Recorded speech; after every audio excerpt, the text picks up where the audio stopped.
This is a film about popular songs, not today's rock music, but the very first music to win widespread international popularity. It was a style that came into fashion about 450 years ago, and this is one of its first hits.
That piece, The Gentle White Swan by Arkadelt, was one of music's first bestsellers.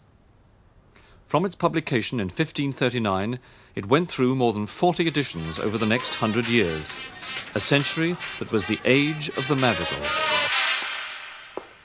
Now, the word madrigal, to many people, means something more like this. Now is the month of May, when merry lads are playing, fa-la-la-la-la-la-la, fa-la-la-la-la-la-la. Now is the month of May, when merry lads are playing, fa-la-la-la-la-la-la, fa-la-la-la-la-la-la. Well, that is a madrigal, but it's by no means the whole story. It's merely one example of a form that offers a huge expressive range, from the high-minded and serious to the light, witty, and often erotic. And being an English madrigal is just one variation of a style that was the rage of all Europe. But really, its proper place is later in our story, which we're beginning in the northern Italian town of Mantua. It was here, in a sense, that the madrigal was born, and where it, well, not so much as died, has changed into something else. This palace, the largest in all Europe, was the home of the Gonzaga family. They had been the most important family in Mantua since the 14th century, when one Luigi Gonzaga led a gallant band who freed the city from oppressors. The family continued to protect the city, first as captains, then as marquises, and finally, in 1530, as dukes of Mantua. But the person who is so important to the beginnings of our story was a Gonzaga only by marriage. She was Isabella d'Este, daughter of the neighboring Duke of Ferrara and wife of Francesco, the fourth Marquis of Mantua. Isabella came here in 1490 at the age of 16, and for most of the next 50 years held sway here. For long periods she ran the political affairs of the city, for the years while her husband was held hostage in Venice, and then again as regent for her son until he came of age. But politics were not her main interest. Her consuming passion was for the arts. As a Renaissance ruler, she thought it part of her duty, but even so, Isabella's enthusiasm went well beyond what was expected of her. She immediately set about extending the Gonzaga collection of antiquities and was quite ruthless about getting the things she wanted. When she borrowed pieces to study, their owners found it very hard to get them back. Her advisors included Leonardo da Vinci, who drew this portrait of her. Though she preferred the artworks of the ancients, she did commission many new ones: poetry, paintings, sculpture, ceramics, and even jewellery. Many of the finest works are stored here in her grotto and in its adjoining studiola. There are two in the palace. This was the second suite of its kind, which was built for her on the ground floor when she'd grown older and rather stouter. And it's not hard to imagine these walls covered with specially commissioned paintings.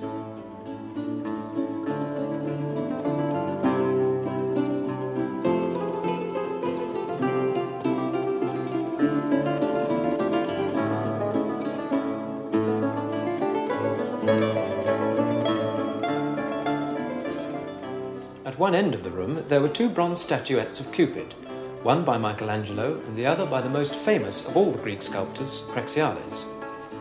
Of the two, Isabella preferred the classical piece. But of all the arts, the one which she really enjoyed and was best at was music.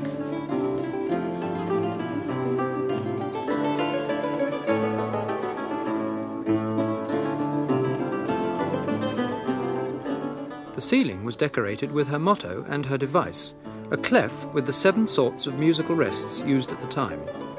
Arched over the ceiling, they symbolised celestial music, and beneath she studied and practised earthly music. She could play several instruments very well, she sang in a good contralto voice, and she composed. She cultivated the native Italian song forms, which had developed to a stage where they were ripe to become one of the parents of the madrigal. This is a frottilla, the sort of piece Isabella used to study and sing. The words of this one are those of a lover who has grown so passionate that he's begun to stutter.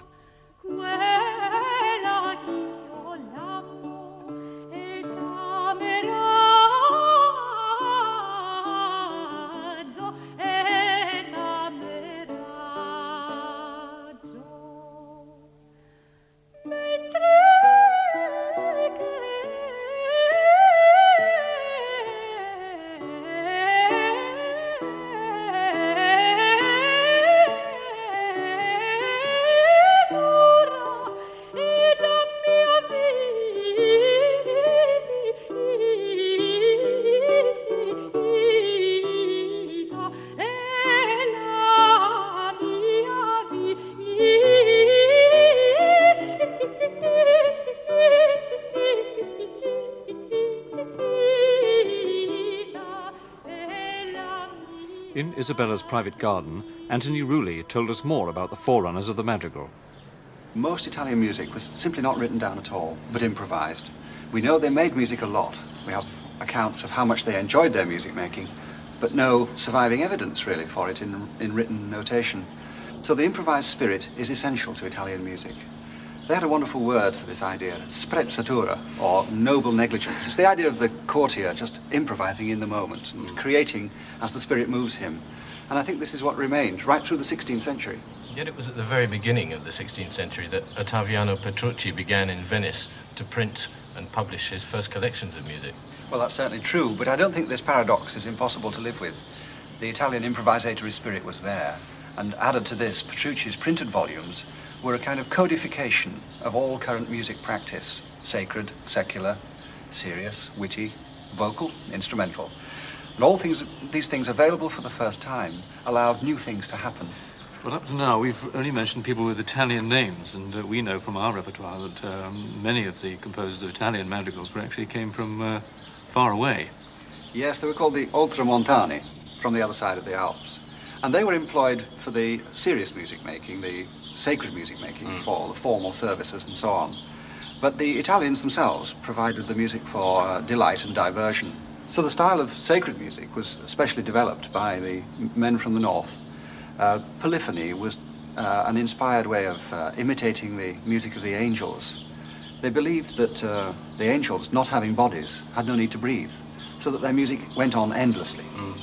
Whereas men, having to breathe quite regularly, had to hide this feature in order to get closer to the angelic music, so that one voice would start, and then the other would take over. And when he had to breathe, the other voices hid that point. Creating an impression of seamlessness.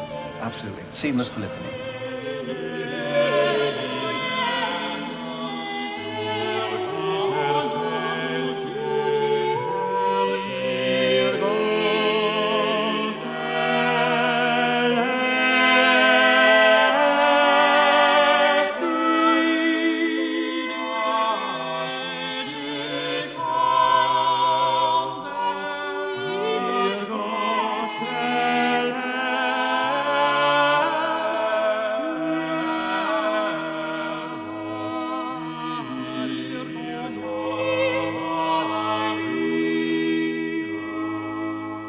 These same northern composers had adapted this sacred style to secular pieces, like this French chanson.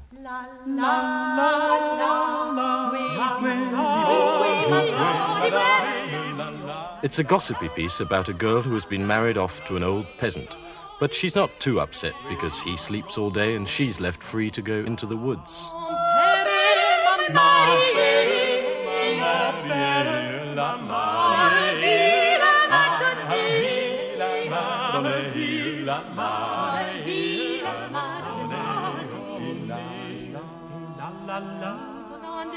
Tout au long de la journée, je dormis la journée, il ne cesse. La la la, la la la, l'oisillon du buisson va, l'oisillon du buisson va, et la la la, l'oisillon du buisson va. So far, we've been talking about the musical elements that led to the birth of the madrigal in the 1520s, the fusion of the cool polyphonic style from north of the Alps with the more expressive, improvising nature of Italian song. But at the time, people would have said that madrigals were more about words. They thought of them as settings of fairly serious poems, often about some aspect of love, to be sung by several voices. And they might have gone on to quote from either Castiglione or Bembo, because both these men were leading figures in the fashion which brought madrigals into being. Pietro Bembo was a most influential champion of the Italian language and literature. At this time, when the country was divided into so many different states, one of the few things which united them was a common language. Of all the regional variations, Bembo thought that the Italian of Florence was the best, and as literary models, recommended the works of Boccaccio and Petrarch. Baldassare Castiglione, with his book The Courtier, set the standards of behavior for his age. The etiquette the book described spread from Italy in English, French, and Spanish translation. It portrayed all the skills of body and mind that a well-bred person should cultivate. Now, as far as music was concerned, Castiglione thought skills should be perfected but never shown off. It became very non-you to sing with a lute accompaniment. That was the sort of thing professionals did. Much better form to sing one's line discreetly in a piece of polyphony. So you can see just how well madrigals fitted the fashion. Texts by or in the style of Petrarch and approved by Bembo, with the sort of singing recommended by Castiglione. Ultimi mei sospiri by Verdolo fits the bill perfectly.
This first generation of madrigal composers, led by Verdelot and Arcadelt, was laying down a set of models for the next generation of composers to build on and develop.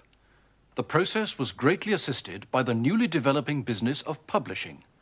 What a difference that invention was making to society.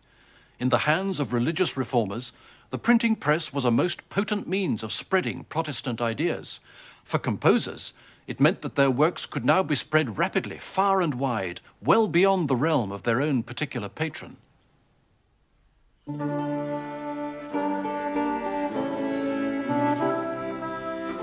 Since each of the city-states had its own court and nobility, there was a ready supply of well-off, fashion-conscious customers, eager to buy the volumes of music that came in their thousands off the printing presses.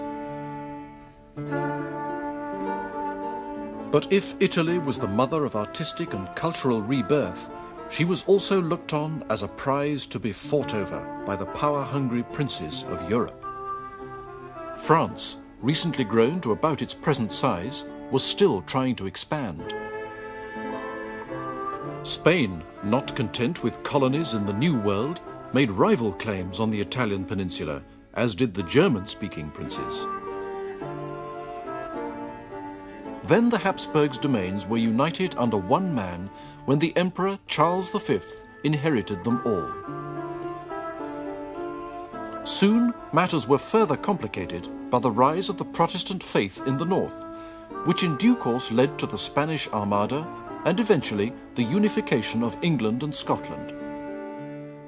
With such political turmoil going on throughout the century, it's really small wonder that anyone had time for the gentle pleasure of madrigal singing. And for the most part, these events go unnoticed in the music. But not only did they go on singing, the more enthusiastic even formed exclusive clubs devoted to the study of madrigals. One of the first was founded here in Verona. The Accademia Filarmonica was made up of 13 earnest amateurs who employed a leading composer to direct their studies. He was required to give individual tuition and make settings of any text a member chose. Similar academies sprang up throughout Italy, where members met to analyze the latest compositions and, of course, to sing them.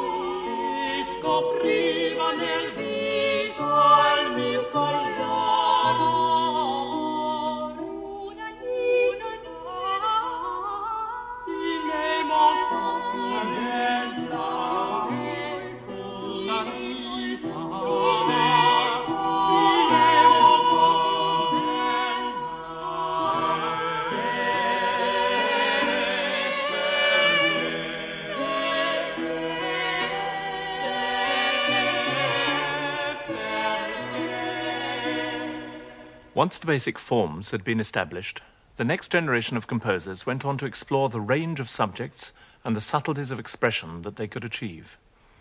And since fashion played such an important role, doing something new made good sense from a publisher's point of view as well. To show the kind of expressiveness that a great composer could realize when he put a poem, as it were, under his musical microscope, we're going to look at this next piece in some detail. The text couldn't have a better pedigree. It's by Petrarch himself. It's a sonnet that comes from near the end of a long series that he wrote mourning the death of his beloved, Laura. Valle che della mente miei s'è piena, fiume che spesso del mio pianger cresci, fere silvestre, vaghi augelli e pesci che l'una e l'altra verde riva affrena. Aria dei miei sospir calda e serena, dolce sentier che si amaro riesci, colle che mi piacesti, or mi rincresci, ov'ancor per usanza amor mi mena. Ben riconosco in voi l'usate forme, non lasso in me, che da sì lieta vita son fatto albergo d'infinita doglia. Quinci vede il mio bene, e per quest'orme torno a veder ond'al ciel nuda e gita, lasciando in terra la sua bella spoglia. When Jacques de Vert made this beautiful poem into a madrigal, he broke it up into short sections, some as short as just a single word, and he fitted to these little sections a musical idea that was designed to heighten the emotion that the word or words expressed.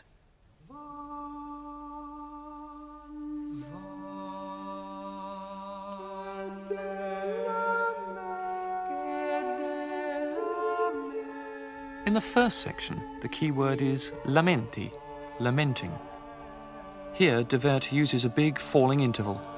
It's just like a sigh that starts in the upper voices and works its way down to the lowest.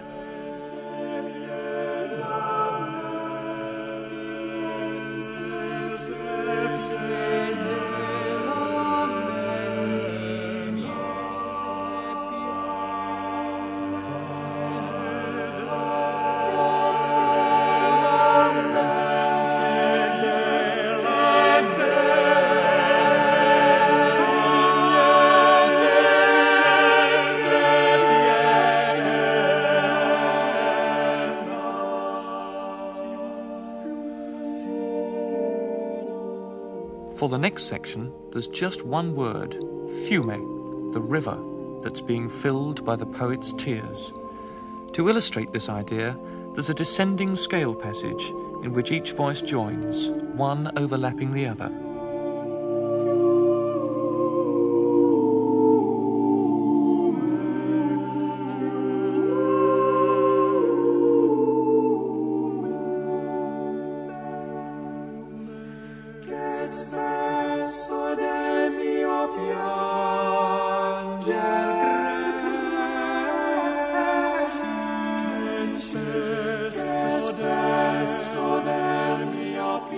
As the piece progresses, de Vert uses an astonishing repertoire of rhythms, melodic shapes, striking harmonies, and varied vocal textures to express the key words of each line.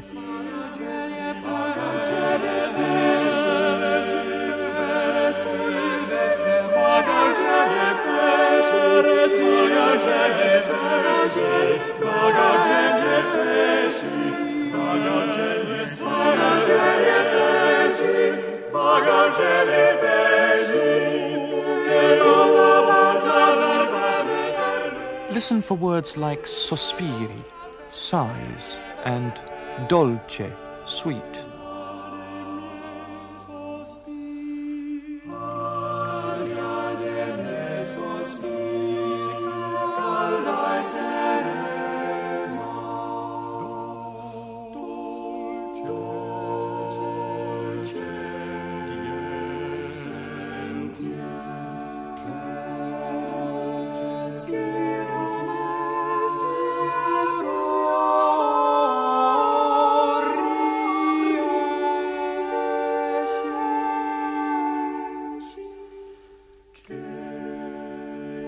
Although compared to a symphony, most of the madrigals don't take long to perform, at their best, they have a variety and emotional intensity equal to pieces many times as long.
Che da si lieta vita son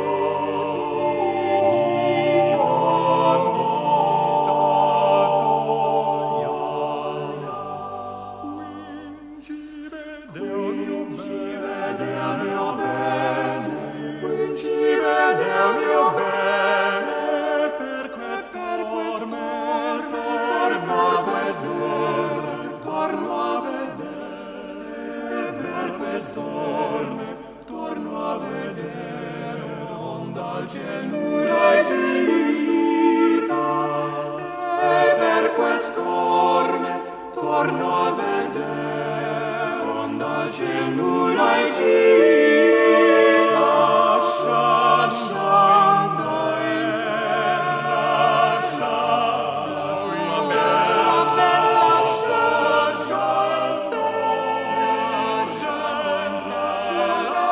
la sua bella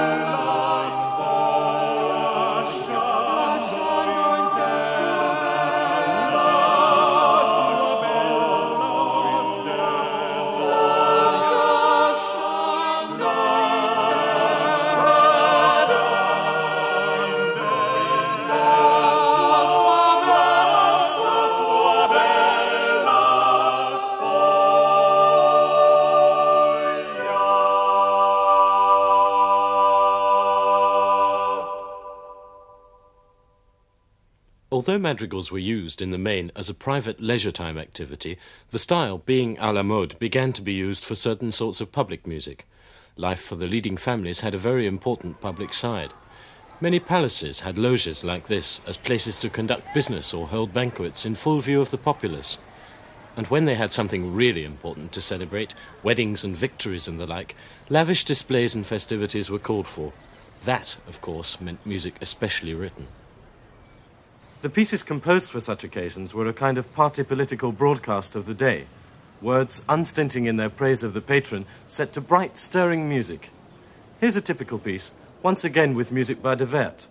It was written for a coronation, and the text, addressing the new duke, runs, "Let heaven rejoice and Mantua swell with pride, for you hold both her sceptre and mantle."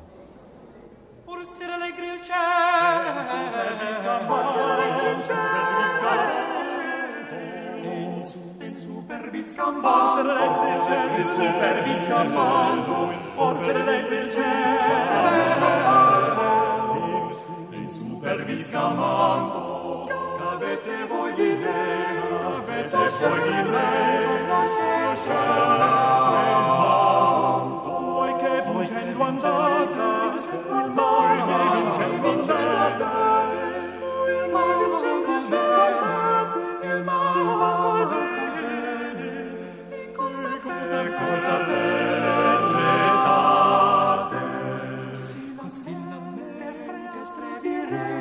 si la mestre vi reca, il cuore vi tenga aperto, amore, il cuore vi tenga aperto, amore, la corona cola, l'oliva sia sempre, la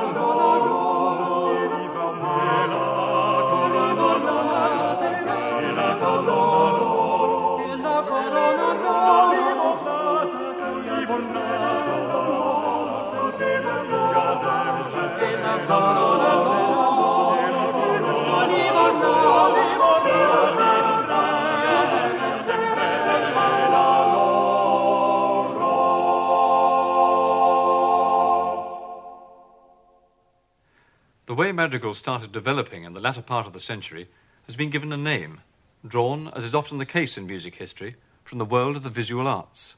The term is mannerism, and perhaps it's best explained by looking at a couple of paintings. Parmigianino's Madonna with the long neck is typical. Notice how he has exaggerated all the proportions.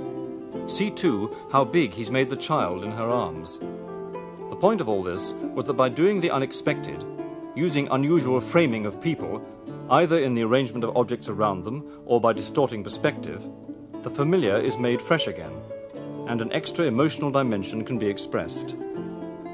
There is a sensual, even erotic quality about this painting. The highlighting of the Virgin's breast makes her as much a Venus figure as the Mother of Christ. Venus and Cupid are, of course, the two central figures in this painting by Bronzino. Called an allegory of love, time, and folly, it's a series of images meant to be read by the viewer. By the 16th century, this visual language had been refined to such a degree that even then, many of its subtleties were difficult to interpret. Still, there's little doubt that eroticism is at the heart of this painting. Now, the madrigal composers started to employ the musical equivalents of these techniques, and for the same reasons, to surprise and delight, to heighten expression and sensuality. To achieve these arresting effects often meant that the music became harder. The madrigal began to change from being something a group of friends sang for their own amusement into something to be performed for an audience. Although not necessarily a big audience.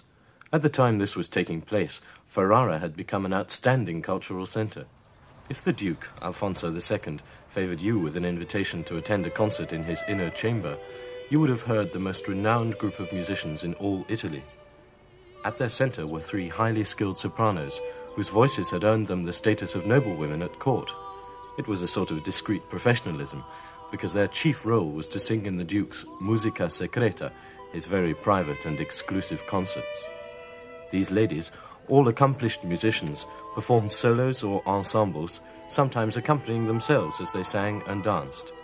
And no doubt their movements drew on the rich and sensual language of gesture we find in the paintings. Non credete ai sembianti,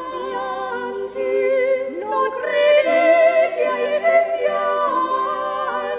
e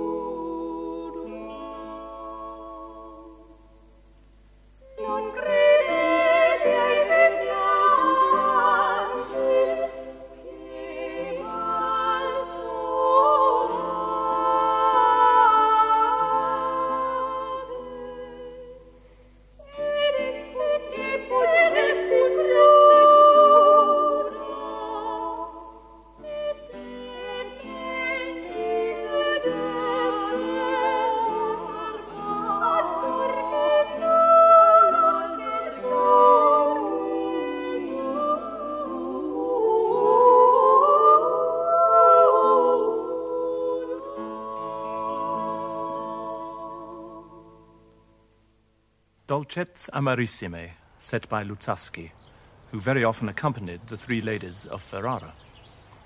It shows how the texture of the madrigal was beginning to break up. There are still 5 parts, which had become more or less standard, but now with instruments supplying the lower 2, some voices are definitely more important than others. Although Alfonso II was destined to be the last Duke of Ferrara, he gathered around him a sparkling court. It could boast one of the greatest poets since Petrarch, Tarquinius Tasso. His epic romance, Jerusalem Liberated, was a source of text for many of the late madrigalists. Tasso had succeeded another great Ferrara poet, Ludovico Ariosto, whose masterpiece, Orlando Furioso, was to inspire composers for the next 200 years. And when a nobleman and composer from Naples married into the family, something of the southern style came to Ferrara. Don Carlo Gesualdo's music, with its strange harmonic sequences and passionate chromaticism, must have reminded people of his tortured early life. Gossip of how he'd slain his first wife, her lover and child had spread to Ferrara long before he arrived. But even if he'd lived a more ordinary life, we'd still remember him for his music. Languisce al fin is his setting of a poem by Fontani Rivi that compares the pain of departing from a beloved with the bitter agony of death. It's a common enough theme for a madrigal, and The Gentle White Swan expresses similar sentiments. But what a difference there is between that piece and Gesualdo's experimental treatment.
By the end of the 16th century, the madrigal in Italy was beginning to change into quite new forms.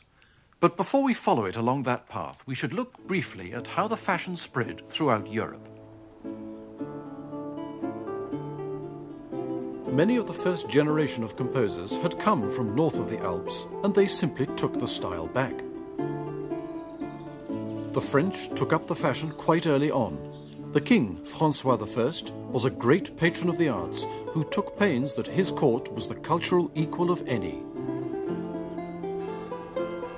The German princes, too, wanted to keep up with southern styles, encouraged no doubt by their elected emperor, who now ruled over Spain as well. Wherever they went, madrigals used words of local poets, and the music was adapted to suit local taste.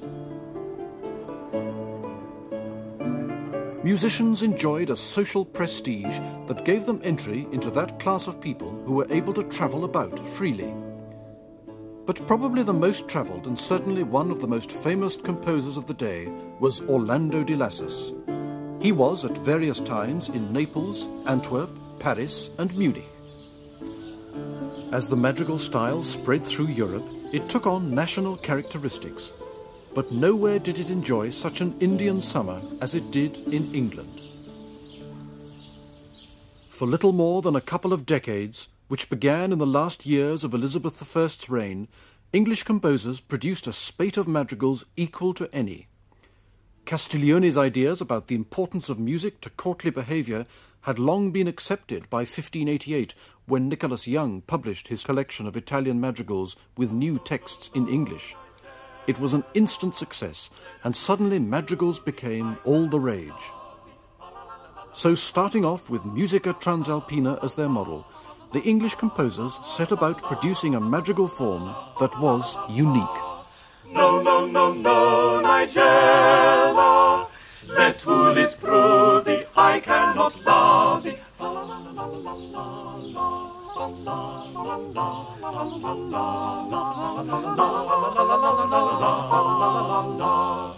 Henceforth complaining, thy love's disdaining, sit thy hands wringing, whilst I go singing. La la la la la la la la la la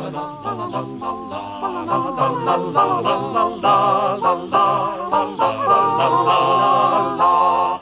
Henceforth complaining, thy love's disdaining, sit thy hands wringing, whilst I go singing. La la la la la la la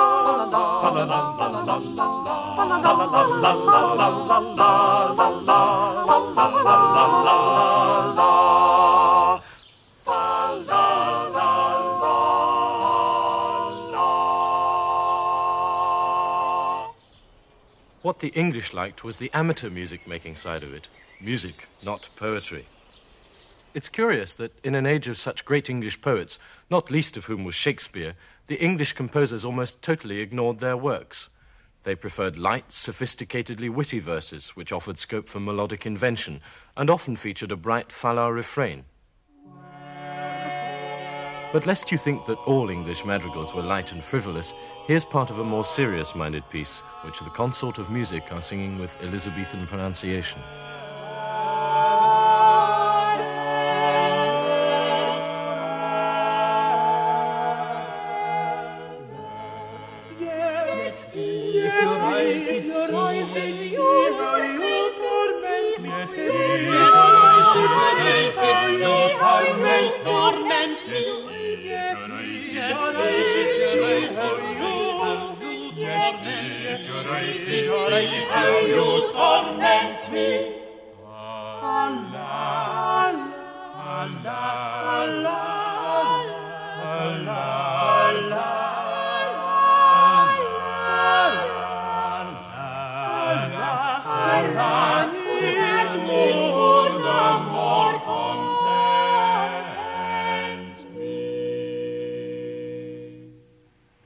Cruel Madame was published in England in 1619.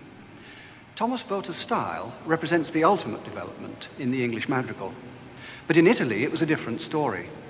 We have to go back 30 years to 1589, when a young composer, no more than 22 years old, took up his employment here in Mantua with the Gonzaga family.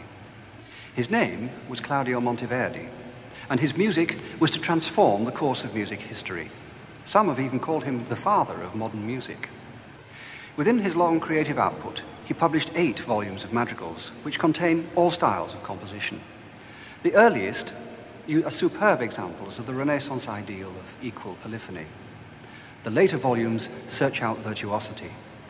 The attention goes to the treble and bass parts, and the voices are required to use an extended vocal range.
Monteverdi left Mantua in 1612, and in a sense the madrigal went with him. He would still continue to write and publish music in both the old and the new styles. After all, in the arts, as with everything else, things don't change overnight.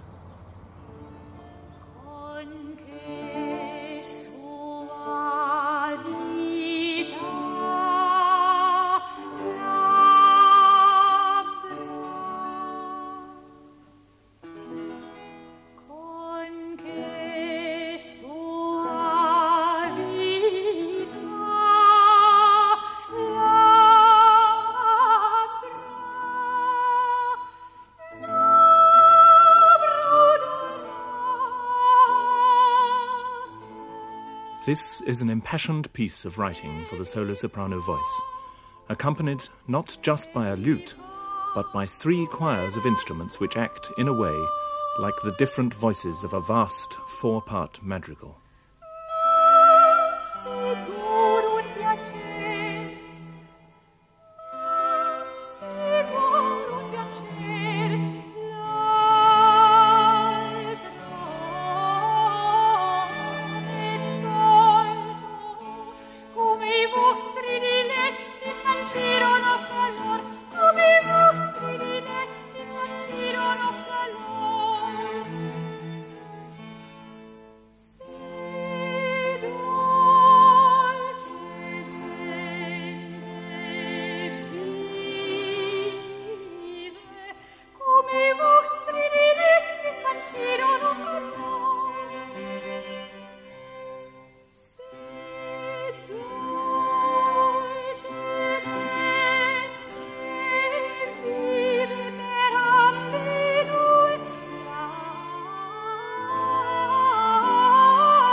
Well, the madrigal's come a long way.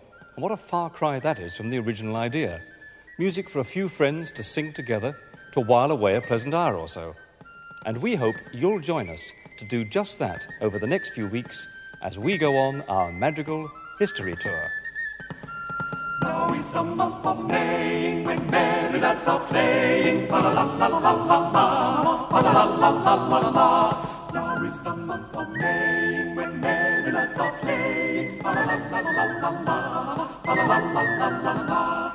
each with his bonny lass, upon the greeny grass. Each with his bonny lass, upon the greeny grass.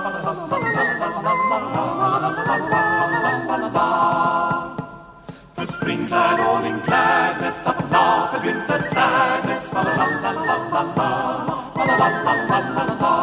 The spring-clad all in gladness doth laugh at winter's sadness. And to the bagpipe sound, the nymphs tread out their ground.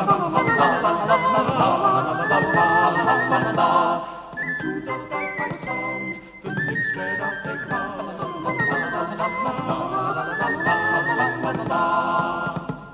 Fine and why sit we musing, you sweet delight refusing. Fine and why sit we musing, you sweet delight refusing. Say dainty nymphs and speak, shall we play barley break? Say dainty nymphs and speak, shall we play barley break?